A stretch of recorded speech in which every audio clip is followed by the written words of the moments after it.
This is what's left of Albert Ndandu's house. The rest of it is down here. He built the home for his retirement here in Brazzaville.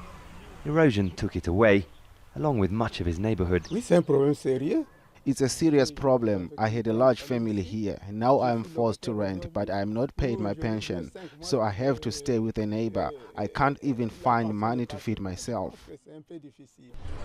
It's a similar story in several parts of the city, the Republic of Congo's capital. People say the government has done nothing. The sand in the slopes around the city was once held together by trees.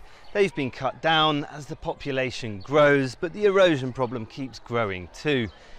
This place has already been abandoned, this one will be abandoned soon. But the problem is people have nowhere else to go. But it's not the same for everyone. Luxury apartments in the Trump International Hotel and Tower in New York cost millions of dollars. Anti-corruption investigators, Global Witness, say one was bought with stolen Congolese public money for $7 million. The nearly 40-year rule of Congolese President Denis Sassou Nguesso has been blighted with corruption scandals. Global Witness says it was his daughter Claudia, seen here standing next to him, who bought the New York apartment. A spokesman for the first family declined to comment on the allegations.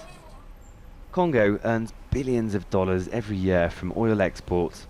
Global Witness says it's traced tens of millions of dollars of stolen revenues. A mansion in this suburb of Paris is among around 20 properties belonging to members of the first family that French prosecutors are investigating, along with other purchases, including more than $1 million spent on suits and shirts from this shop.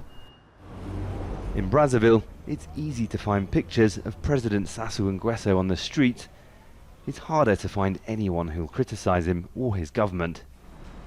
But a handful of activists meet every week. They try to hold the government to account for corruption and rights abuses. It's risky work. This is the most recent member of their group to be imprisoned. He's accused of threatening state security. Their leader, Joe Obina, says it's all to hide a simple truth. How would you explain that? Why this country is so poor? It's just because of the leadership. The leadership is so corrupt that the country is down. So who is it that's stealing this money? Well, the president and the old people that is in power. Activists say it's through an elaborate international money laundering network that Congo's wealth ends up being spent on luxuries abroad, like the apartment in New York. The Trump organization says it has no connection to that deal and didn't own the apartment when it was sold. For people living in Brazzaville's suburbs, just a fraction of Congo's missing millions could help save their homes from falling apart. Malcolm Webb, Al Jazeera, Brazzaville, Republic of Congo.